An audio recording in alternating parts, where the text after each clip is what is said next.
Yes Charan Kaushik గారు చెప్పండి sir. ఇప్పుడు మల్లన్న సాగర్ సంబంధించి మల్లన్న సాగర్ కు ఎక్కడి నుంచి నీళ్లు వస్తున్నాయని చెప్పి వారు మాట్లాడుతూ ఉన్నారు బీఆర్ఎస్ పార్టీ సంబంధించి. ఎల్లంపల్లి ప్రాజెక్టు శ్రీపాద ఎల్లంపల్లి గోదావరి ఎగువ భాగం నుండి మరియు కడెం ప్రాజెక్టు నుండి భారీగా వరద నీరు వస్తా ఉంది. కాళేశ్వరం లింకు ద్వారా ఎల్లంపల్లి నుండి మిడ్ మానేరు అదేవిధంగా శ్రీ రాజరాజేశ్వరి జలాశయం ఎత్తిపోతల పంపింగ్ వ్యవస్థ అందుబాటులోకి. మిడ్ మానేరు మరియు లోయర్ మానేరు డ్యాములు ఎల్లంపల్లి నుంచి వచ్చే నీటి ద్వారా గోదావరి వరదలు మిడ్ మానేరు నిల్వ చేస్తారు. ఆ మిడ్ మానేరు నిల్వ నుంచి స్వతంత్రంగా పనిచేయడం లోయర్ మానేరు.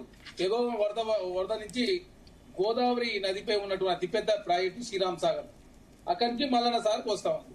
ఇప్పుడు మేడిగడ్డ అన్నారు, సుందిలో 3 ప్రాజెక్టులు పనిచేయడం లేదు. శ్రీపాద ఎల్లంపల్లి కావచ్చు, తర్వాత SRSP కావచ్చు, తర్వాత మిడ్ మానేరు కావచ్చు, లోయర్ మానేరు కావచ్చు అని కూడా ఆనాడు సమైక్య రాష్ట్రంలో కాంగ్రెస్ ప్రభుత్వం నిర్మించినటువంటి ప్రాజెక్టులు.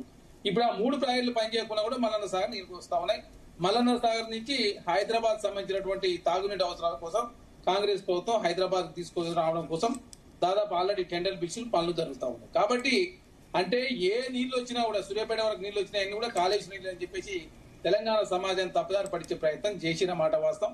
దానిలో భాగంగా తెలంగాణ సమాజాన్ని కాళేశ్వరం విషయమే కాకుండా ఎక్కడ వాటర్ వచ్చినా కూడా అది కాళేశ్వరం నీళ్లే, కాళేశ్వరం ద్వారానే 1 కోటి ఎకరాల మాగాణి పెరిగిందని చెప్పేసి బీఆర్ఎస్ పార్టీ. ఎందుకంటే సమైక్య రాష్ట్రంలో 18 లక్షల మోటార్ పంప్ సెట్లు ఉంటే తెలంగాణ రాష్ట్రం ఏర్పడిన తర్వాత అది 25 లక్షల మోటార్ పంప్ సెట్ అయిన మాట వాస్తవం.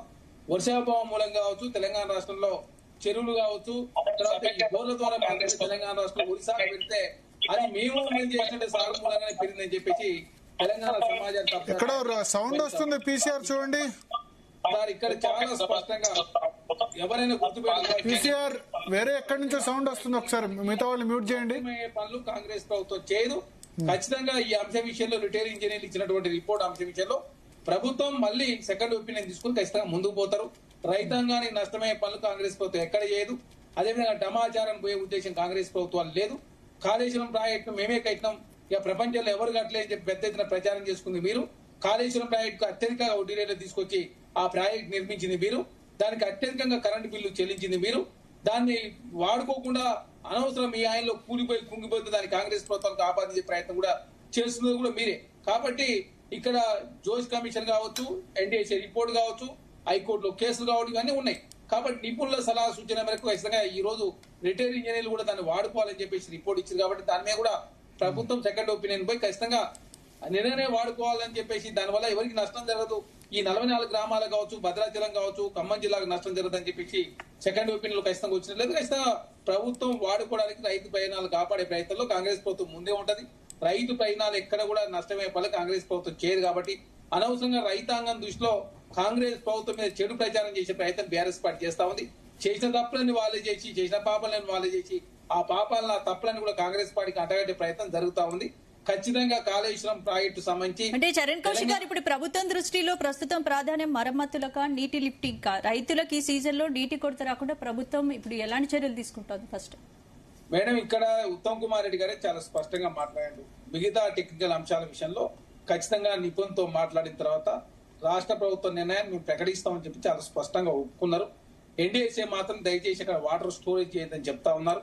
అదే కాకుండా 44 గ్రామాలు మునిగిపోతే కొట్టుకుపోతే చెప్తా ఉన్నారు. కాబట్టి ఖచ్చితంగా ఇప్పుడు రిటైర్ ఇంజనీర్లు కూడా ఒక రిపోర్ట్ ఇచ్చింది. కాబట్టి ఆ రిపోర్ట్ అంశం విషయంలో సెకండ్ ఒపీనియన్ తీసుకుని ఖచ్చితంగా ఏదైనా ఆ ప్రాజెక్టు ఇప్పుడు నీళ్లు అదేవిధంగా స్టోరేజ్ చేయకుండా పంపింగ్ చేస్తే ఎవరికి నష్టం జరగనప్పుడు ఖచ్చితంగా రైతు పైన దృష్ట్యా ఖచ్చితంగా నిర్ణయం పాజిటివ్ నిర్ణయం తీసుకుంటుంది తప్ప రైతాంగానికి నష్టమయ్యే పనులు ఎక్కడ కూడా కాంగ్రెస్ ప్రభుత్వాలు చేయవనేది చాలా స్పష్టం. కాబట్టి కాంగ్రెస్ ప్రభుత్వాలు కట్టినటువంటి ప్రాజెక్టులను కూడా ఈ రోజు ఎంత సుభిక్షంగానే చూస్తా ఉన్నాం. ఎందుకంటే శ్రీపాద ఎల్లంపల్లి కావచ్చు, మిడ్ మానేరు కావచ్చు, లోయర్ మానేరు కావచ్చు, తర్వాత కాంగ్రెస్ ప్రభుత్వాలు నిర్మించిన ప్రాజెక్టులన్నీ కూడా చాలా చక్కగా అదేవిధంగా ప్రజలకు కావచ్చు, రైతాంగానికి ఉపయోగకరంగా ఉన్నటువంటి ప్రాజెక్టులు. కాళేశ్వరం ప్రాజెక్టు 2019 నుంచి 23 వరకు అంటే దాదాపు 4 సంవత్సరాల కాలంలోనే ఆ ప్రాజెక్టు కుంగిపోయిన పరిస్థితి మనం చూస్తా ఉన్నాం. కాబట్టి దయచేసి ఆ కాళేశ్వరం అంశం విషయంలో ప్రతిసారి కాంగ్రెస్ ప్రభుత్వమే కావాలనే నీళ్లు ఇస్తలేదు. అది కేసీఆర్ గారు కట్టింది కాబట్టి రైతాంగానికి ఉపయోగ విధంగా ఉన్నప్పటికీ దాన్ని ఉపయోగించలేదని చెప్పేసి తప్పుడు ప్రచారం చేసే ప్రయత్నం వారు చేస్తా ఉన్నారు. ఇప్పటికి కూడా కాంగ్రెస్ పార్టీ గత ప్రభుత్వ సమైక్య రాష్ట్రంలో ఉన్నటువంటి చంద్రబాబు నాయుడు గారు కట్టిన ప్రాజెక్టులు కావచ్చు, రాజశేఖర్ గారు కట్టిన ప్రాజెక్టులు కావచ్చు, కేసీఆర్ గారికి ఏమన్నా తెలంగాణ రాష్ట్రంలో ప్రభుత్వానికి సంబంధించినటువంటి ఏదైనా బిల్డింగ్స్ కావచ్చు, ఏదైనా కట్టి ఉంటే ఖచ్చితంగా అది ఉపయోగకరంగా ఉంటే వాడుకోవడానికి ప్రభుత్వం సిద్ధంగా ఉంది తప్ప ఇక్కడ రాజకీయాలు చేయాలనే ఉద్దేశం గానీ రైతాంగాన్ని నష్టం చేసే ఉద్దేశం కానీ కాంగ్రెస్ ప్రభుత్వం లేదు కాబట్టి దయచేసి దాని అంశాన్ని పెద్దవి చూపించే ప్రయత్నం బీఆర్ఎస్ పార్టీ చేస్తా ఉంది. ఇప్పటికైనా ఈ అంశం విషయంలో ప్రభుత్వం అసెంబ్లీలో చర్చ చేయడానికి సిద్ధంగా ఉంది. కేసీఆర్ లేఖ రాస్తే అసలు కాళేశ్వరంలో ఏం జరిగింది, తప్పు ఎవరిది? ఎందుకంటే ఈ కాళేశ్వరం కట్టినప్పుడే లక్ష్మీనారాయణ గారు పవర్ ప్లాంట్ మెయింటైన్ చేసిండు. ఎక్కడ జూబ్లీస్ లో ఉన్నటువంటి జూబ్లీస్ ఫంక్షన్ హాల్లో చాలా పవర్ ప్లాంట్ పెరిగింది. ఆనాడు కట్టాల్సిన చోట కట్టలేదు, 9 దగ్గర కట్టాల్సిన ప్రాజెక్ట్ అని చెప్పేసి ఆనాడు కూడా రిటైర్ అయినటువంటి ఇంజనీర్లు కూడా ఆనాడు మాట్లాడే పరిస్థితి మనం చూస్తాం. అవన్నీ పడుచుకోకుండా కట్టాల్సిన చోట కట్టకుండా అదేవిధంగా ప్లేస్ మార్చి డిజైన్లు మార్చి అంచనాలు పెంచి ప్రధానంగా తెలంగాణ రాష్ట్రంలో ప్రభుత్వానికి నష్టమే పనులు వాళ్ళు చేసినమాట వాస్తవం. దానిలో భాగంగా ఖచ్చితంగా ఈ ఎన్టీఎస్సీ రిపోర్ట్ కావచ్చు, సిబిఐ కావచ్చు, సిబిఐ ఇప్పటికైనా కేసు బుక్ చేస్తే ఆధారాలను కూడా సమర్పించడానికి ప్రభుత్వం సిద్ధంగా ఉంది. మౌనం వహిస్తుంది అన్నమాట వాస్తవం. కాబట్టి కాళేశ్వరం ఏటీఎం అని చెప్పింది వాళ్ళే, కానీ సిబిఐకి ఇవ్వాలని చెప్పింది వాళ్ళు. ఇచ్చిన తర్వాత మౌనం వహిస్తుంది భారతీయ జనతా పార్టీ. కాబట్టి భారతీయ జనతా పార్టీ కూడా మరి ఇప్పటికైనా సిబిఐ విచారణ చేపిస్తే ఖచ్చితంగా రాష్ట్ర ప్రభుత్వం అన్ని ఆధారాలు ఇవ్వడానికి సిద్ధంగా ఉంది. Okay right. శరత్ గారు చెప్పండి, ఏదో చెప్తారా?